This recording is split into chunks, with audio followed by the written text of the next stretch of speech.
We are thirsty. We cannot see. We don't know what time it is. We are nearly here. Welcome to Night Vale.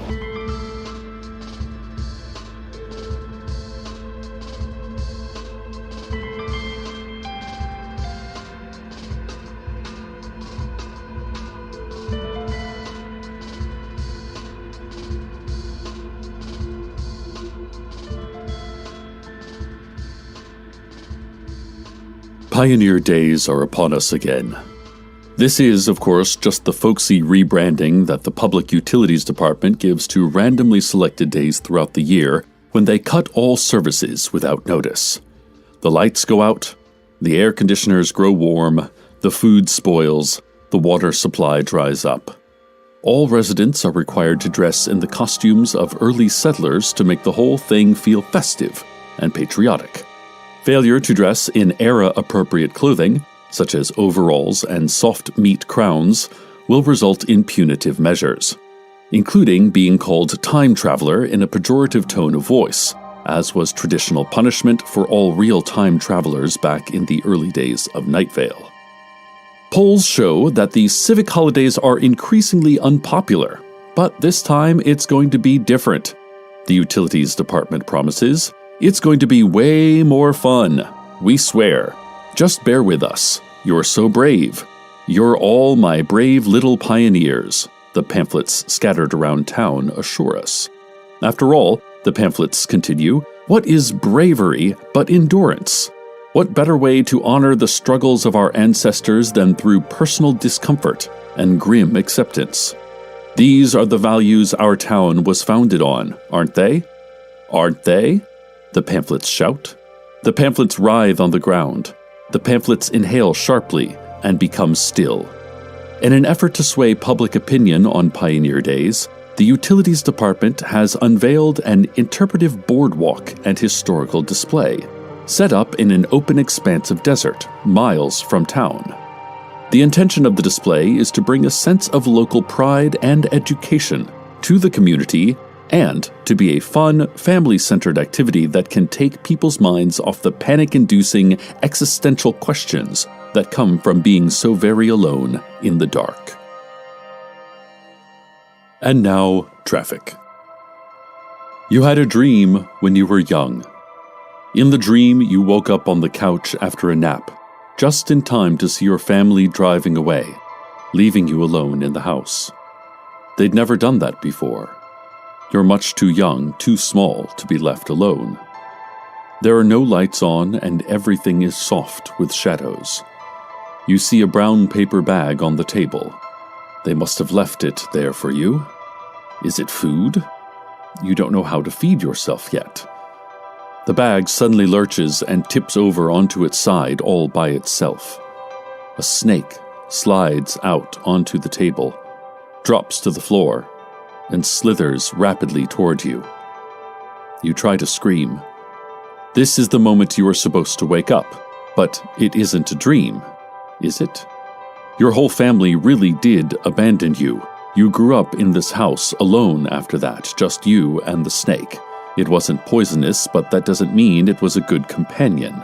It came and went without consideration for you at all, sunning itself on rocks, or squeezing rodents to death whenever it pleased, sometimes not coming home for days. You cleaned up its discarded skins during the molting season. You let it sleep curled next to your body for warmth in the winter months, even though it could only give back cold indifference in return. But you had no one else. That's just how it was. You still see each other once a year during the holidays out of a sense of duty. You follow each other on Facebook, but neither of you check that site anymore. You waited to wake up from this dream of your youth, to find your family had never left, that they were still there with you. You are still waiting to wake from this dream. This has been Traffic. I'm getting more details about the Pioneer Days display and celebration. Along the interpretive boardwalk, visitors will come to several viewing platforms where they will see the bleached bones of select citizens' ancestors scattered across the sun-scorched earth. Those who won last night's raffle must remit their ancestral bones by noon in order to be featured in the display. Further along the walk, spectators will be treated to an animatronic reenactment of the Battle for the Scrublands, an event in which several key town founders bravely fought against the giant, benevolent arthropods that used to exist in this area. As visitors will see, the beasts were all slain easily by our intrepid settlers, as the animals were unaccustomed to violence of any kind and regarded the human newcomers with only gentle curiosity. "They had to die," intones the robotic voice of a mechanical man in a waistcoat, as he stands triumphant among piles of enormous multi-jointed legs. "For they were too visually disconcerting to live," he booms. There will also be a booth sponsored by the Historical Society displaying repurposed slide film from random strangers' family vacations that have been collected at garage sales over the years, accompanied by plaques with made-up historical narratives about the pictures. For example, there's one of an elderly woman playing shuffleboard on a seniors cruise, entitled Griselda Fords the River. It tells the tale of when pioneers first got to the sand wastes, and there was a big, scary river running through it, and how they had to risk their lives just to reach the land that we now have the privilege to take for granted. A lot of plaques have a kind of passive-aggressive tone like that, actually. If you make it to the end of the walk, you will be greeted by Earl Harlan, who will demonstrate how to make Cherry's Jubilee, a staple dish among the early Night Vale frontiers people. You feed a goose cherries until it can no longer walk or stand on its own, Earl explains. Then you light the goose on fire until it screams, become whimpers, and when it is finally silent, you extinguish the flames. The goose's blackened flesh is filled with terror enzymes that are very good for your skin and eyes. The red liquid pooling around it is only cherry juice. Only viscous cherry juice, he explains as he dishes out samples of the boiling native cuisine directly into people's outstretched, ravenous hands. That's not all. The fully immersive interactive theater segment is last. You will be blindfolded and placed in the back of a cargo truck. Hours later, you will step off of a wooden plank and be free to enter into the desert to try and find your way back home, just like the pioneers did it. You don't realize how the boardwalk is designed to be completely disorienting until this moment, when you step into the endless desert and look to all horizons and see only identical sagebrush and chaparral and nothingness, as if you've entered a mirrored funhouse made only of hot dirt. More on Pioneer Days, but first, the weather.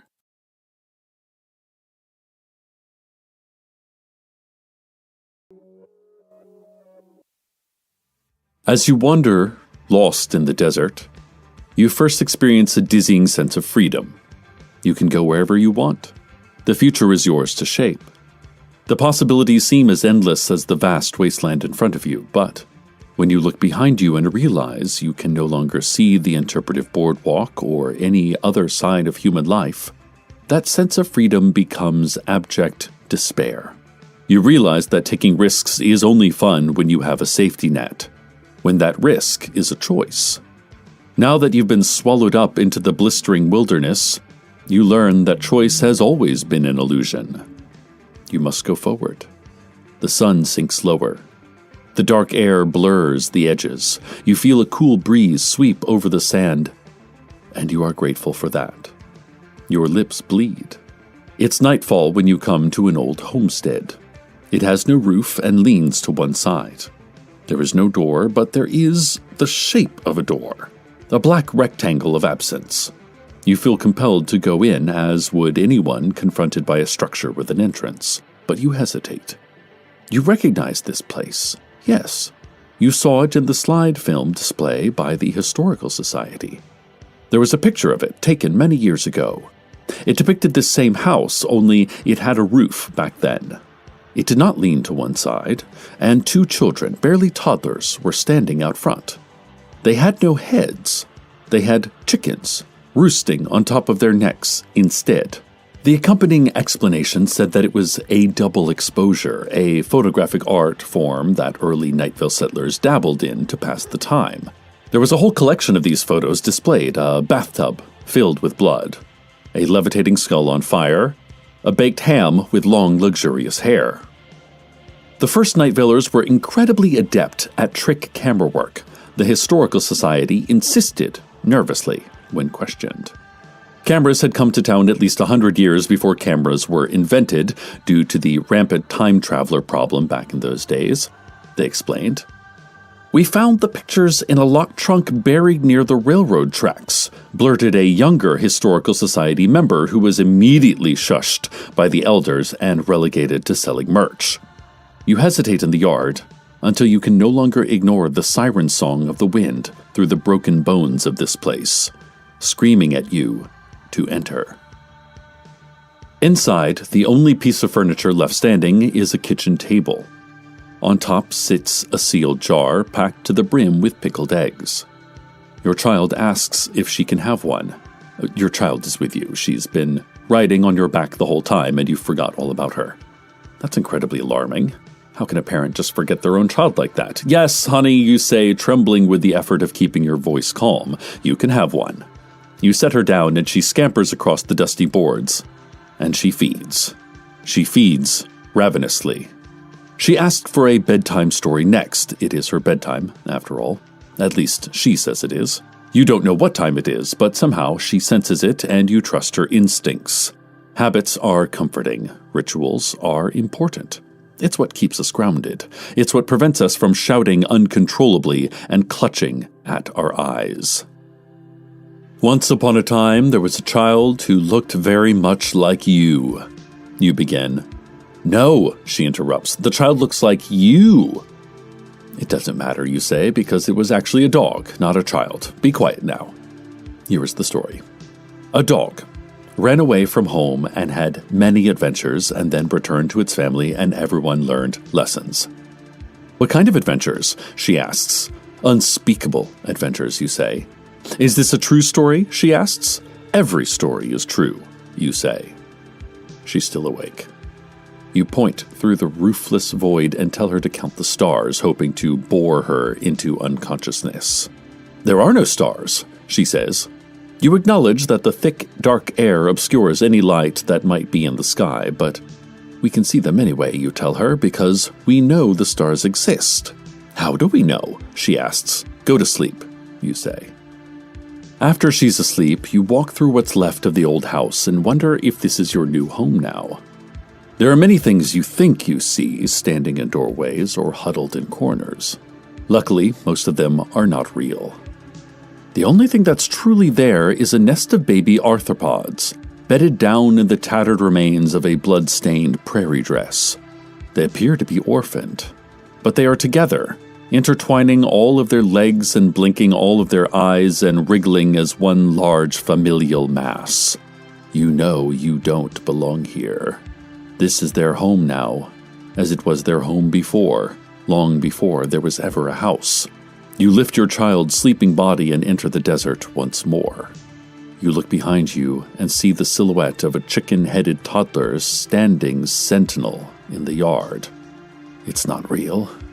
It's just a double exposure. As light lifts itself above the horizon, something shiny catches your eye in the distance. You move towards it because it is the only thing to move towards. You don't feel hope or motivation, only the pull of a random focal point that keeps you going forward.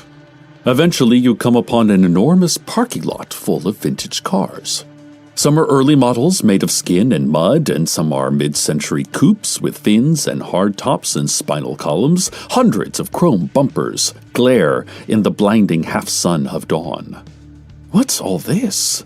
You wonder in a daze. "Hear ye, hear ye!" shrieks an individual in a tricorn hat, ringing a handbell.